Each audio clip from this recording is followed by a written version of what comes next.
guys! Welcome back to our YouTube channel. Please don't forget to like, share, and subscribe para lagi kayong updated sa mga video na i-upload ko sa aming YouTube channel.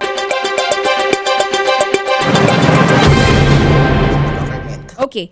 ASEC, yun pong community-based monitoring system na meron na kayo. Ang sabi po sa balita, 2.5 milyong mahihirap and near poor families. How many people po yung tinutukoy natin dito? Let's not talk about the families itself. Yung mismong tatanggap na binabanggit nyo na lower than 13,000 ang sinusweldo. May tansya na po ba tayo kung ilan ito?